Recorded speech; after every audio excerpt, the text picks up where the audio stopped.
പറഞ്ഞതിൽ മതിയാവില്ല. ബിക്കോസ് വിനീത് സാറിനോടാണ് ഇതിലെ മെയിൻ താങ്ക്സ് പറയാനുള്ളത്. കാരണം ഞാൻ ഇങ്ങനെ ഒരു സംഭവം നമുക്കിത് എന്ത് ചെയ്യണം എന്ന് ചോദിച്ചപ്പോൾ ഞാൻ ആദ്യം വിളിച്ചത് വിനീത് സാറിനെ. ഒരൊറ്റ കോളിൽ സാർ നീ പോയി ഞാൻ നോക്കിക്കോളാം ബാക്കി. ഇതായിരുന്നു എനിക്ക് സാറിന്റെ സൈഡിൽ നിന്ന് കിട്ടിയ ഒരു സൈഡ്. അതിന്റെ പേരിൽ മാത്രമാണ് ഈ സാധനം ഞങ്ങൾക്ക് ഈ ഒരു രീതിയിൽ കൊണ്ടുവരാൻ പറ്റിയത്. എല്ലാവർക്കും പരിപാടി ഇഷ്ടമായിട്ടുണ്ടെന്ന് വിശ്വസിക്കുന്നു. പിന്നെ ഇപ്പൊ പറയുകയാണെങ്കിൽ എല്ലാവരും ത്രൂ ഔട്ട്, ഇപ്പം ഇവിടെ ഇരിക്കുന്ന ആൾക്കാരാണെങ്കിൽ പല ആൾക്കാർ രമ്യൊക്കെ ഇതിന് ഞങ്ങളെ ക്രൂവിന്റെ സൈഡിൽ ഞങ്ങളുടെ കൂടെ ഉണ്ടായിരുന്നു. ഒരുപാട് എന്താ പറയാ, നമ്മളിത് ചെയ്തു തുടങ്ങുന്ന സമയത്ത് നമ്മുടെ കൂടെ എല്ലാ കാര്യങ്ങളും വെള്ളം ഹാപ്പി. എന്തിനാ പറയുന്നത് അറിയോ, ഇവനെ ഞാൻ എന്ന് കാണുമ്പോഴും ഈ കാര്യം പറഞ്ഞു പഠിപ്പിക്കും. എന്റെ വണ്ടി ഇടിച്ചോ ഇടയ്ക്കിടയ്ക്ക് ആളെ പറയും ഞാൻ കാലുപോലും കയറ്റിരിക്കാത്ത വണ്ടിയാ, അതാ നീ കൊണ്ട് ഇടിച്ചെന്ന് പറയും. സത്യം പറഞ്ഞാൽ മനുഷ്യനെ നിർബന്ധിച്ചോണ്ടാ. എന്നോട് ചെവിയിലൊന്നും പറഞ്ഞു ശാലോമേ നീ ഇടിച്ചോ കുഴപ്പമില്ല, നിരഞ്ജനൊന്നും പറയില്ല എന്ന് പറയും. ഇപ്പൊ എല്ലാവരും ഇപ്പം വർക്ക് ചെയ്യുമ്പോൾ ഞാനും ഈ പറഞ്ഞ കുറെ വർഷങ്ങളായിട്ട് കുറെ ആക്ടിങ് പാഷനേറ്റ് ആയിട്ട് ഒരു ബോൺ ആക്ടർ, ഞാൻ എവിടെ പോയാലും ആരോടും പറയുന്നത് ഒരു ബോൺ ആക്ടർ അല്ല, ബട്ട് സ്റ്റിൽ ഗ്രൈൻഡിങ് ആണ്. എങ്കിലും ഒരു നല്ല ആക്ടർ ആവണം, പെർഫോമൻസ് ഓറിയന്റഡ് ആവണം എന്നുള്ള രീതിയിൽ ഞാൻ ഏതൊരു ക്രൗഡ് കണ്ടാലും പറയാറുള്ളത് തന്നെ that dream was planted in your heart for a reason, chase it. ഞാൻ എല്ലാവരും പറയാറുള്ളതാണ്. സോ ഞാനും എന്തെങ്കിലും ഒരു എത്തും.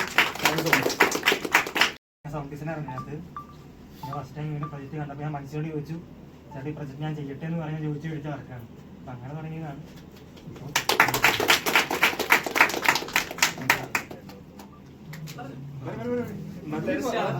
എന്നെ കാണണ്ട ആൾക്കാർ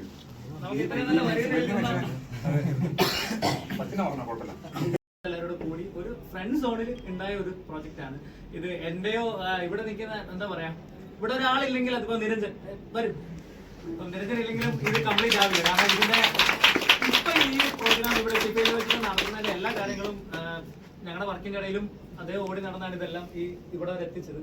അപ്പൊ എന്നെക്കാൾ കൂടുതൽ അയ്യോ ഇതിനകത്ത് എനിക്ക് പ്രത്യേകിച്ച് വാക്കായിട്ടൊന്നും പറയാനില്ല. കാരണം മഞ്ജുഷേന്റെ എഫേർട്ട് എന്ന് പറയാനായിട്ട് കുറെ കഷ്ടപ്പെട്ടിട്ടുണ്ട്. പുള്ളി ഇത് ഒന്ന് പ്രൂവ് ചെയ്യാനായിട്ട് കുറച്ച് കാലം എടുത്തു. പക്ഷെ എന്നാലും പുള്ളിക്കാരന്റെ എഫേർട്ടാണ് കൂടുതലും. പിന്നെ അശ്വിൻ എന്ന് പറയുന്ന ആളെന്ന് വെച്ച് കഴിഞ്ഞാൽ ഇങ്ങനെ കിടക്കുന്നുള്ളൂ, ഒറ്റ ചാട്ടം ചാടിക്കാൻ ഒരു ചാട്ടമായിരിക്കും. കാരണം എന്റെ വരുന്ന പ്രൊജക്ട് ഒക്കെ പുള്ളി തന്നെയാണ് ചെയ്യുന്നത്.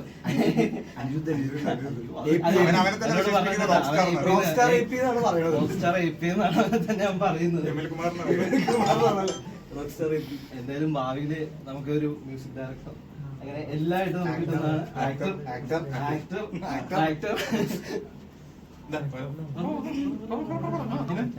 ഞാനാണ് ഇതിൽ റാപ്പ് ചെയ്തിട്ടുള്ളത്. ഇത് ശലോംബ്രോ വഴിയാണ് ഫസ്റ്റ് ഞാൻ കയറിയത്. ഫസ്റ്റ് മൂപ്പരെയാണ് ഞാൻ കോണ്ടാക്ട് ചെയ്തത്. അതുവഴി അശ്വിന് കോണ്ടാക്ട് ചെയ്തു. പിന്നെ അവന് ബീറ്റും പരിപാടിയൊക്കെ എനിക്ക് അയച്ചു തന്നു. പിന്നെ എൻ്റെ ഒരു രീതിക്ക് ഞാനൊരു സാധനം അയച്ചു കൊടുത്തു. ഹോപ്പ്ഫുള്ളി അത് എല്ലാവർക്കും ഇഷ്ടപ്പെട്ടു എന്ന് വിചാരിക്കുന്നു. പിന്നെ ഞാൻ ഒരു പെർഫെക്റ്റ് റാപ്പർ എന്ന് പറയാൻ പറ്റില്ല, സ്റ്റിൽ ഡെവലപ്പ് ചെയ്തുകൊണ്ടിരിക്കുകയാണ്. അവസാനം ഞാൻ വർക്ക് ചെയ്തതിനു ശേഷം ഏറ്റവും ലാസ്റ്റ് ആള് ടയർഡായിട്ട് ജസ്റ്റ് ഒന്ന് കിടന്നപ്പോഴാണ് ചേട്ടാ ഒരു 5 മിനിറ്റ് അത്ര നേരം ത്രൂ ഔട്ടായിട്ട് നമ്മുടെ കൂടെ നിന്ന് സപ്പോർട്ട് ചെയ്ത്. അതുകൊണ്ട് മാത്രമാണ് ആ വിഷ്വൽസ് ആയിട്ട് നമുക്ക് അങ്ങനെ പോസിബിൾ ആയത്. കാരണം അതിന് ഭയങ്കര താല്പര്യമുള്ള കുറെ ഷോർട്സ് ഉണ്ടായിരുന്നു. അത് പുള്ളിയില്ല, നമുക്കത് ചെയ്യണം, നമ്മൾ ചെയ്തിട്ട് പോവുള്ളൂ എന്ന് പറഞ്ഞിട്ട് നല്ലപോലെ കൂടെ നിന്ന ഒരാളാണ്. പിന്നെ അശ്വിനെ പറ്റി ഇനിയൊന്നും പറയില്ല. ഞങ്ങളുടെ കൂട്ടത്തിലുള്ള എല്ലാ ആൾക്കാരും ബാക്ക് സൈഡിൽ നിൽക്കുന്ന ഒരുവിധ ആൾക്കാരൊക്കെ ഭയങ്കര നാണം കുടികളാണ്. ഇവനെ പോലെയുള്ള ആൾക്കാരൊക്കെ.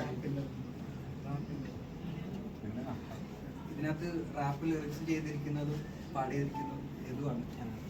പിന്നെ ഇത് നമ്മുടെ ലിറിക്സ് ചെയ്തിരിക്കുന്നത് പ്രതീക്ഷാണ്.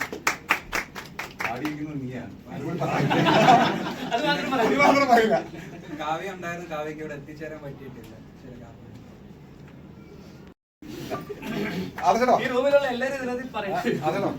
അപ്പൊ ഇവരൊക്കെ ഈ പറഞ്ഞ ആൾക്കാരൊക്കെ ഇതിന്റെ സൈഡിലോ എവിടെയും ഇല്ല. ഞാൻ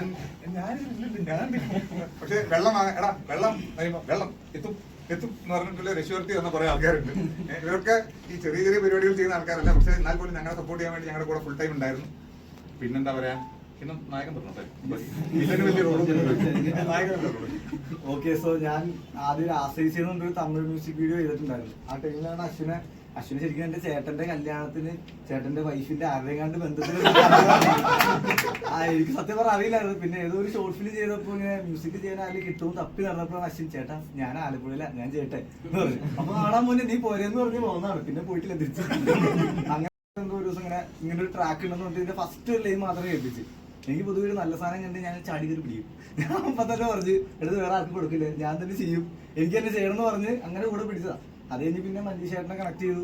മനുഷ്യൻ സ്റ്റോറി ഡെവലപ്പ് ചെയ്തു. ഇങ്ങനെയാണ് ഒരു പ്രൊജക്ട് ഓൺ ആയത്. പിന്നെ അത് എനിക്ക് എടുത്തു പറയേണ്ട ഒരു കാര്യമുണ്ട്. ഇവരെല്ലാരും ഓൺ ബോർഡ് ആയിട്ട് അല്ലെങ്കിൽ ഒരു മെയിൻ ഇതിനകത്ത് നിൽക്കുന്ന ഒരാളുകളാണ്. ഈ നിരഞ്ജന്റെ ഒരു പ്രത്യേക കാര്യം പറയാനുണ്ട്.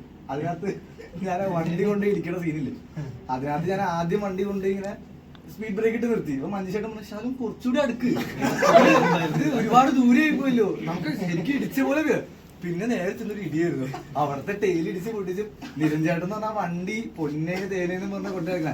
ഇതിനകത്ത് സത്യം ഏറ്റവും കൂടുതൽ നഷ്ടം ശരിക്കും പറഞ്ഞാൽ നിരഞ്ജേട്ടൻ ബെൻസിന്റെ ലോഗോ പോയി, ബാക്കിൽ എംബ്രം തെറിച്ച് പോയി, ഫ്രണ്ടിലെ കുറച്ച് പെയിന്റ് പോയി, പിന്നെ ഡാഷിന്റെ മേളിൽ കുറെ, പിന്നെ കോഴിക്കോട് നിന്ന് 2 തവണ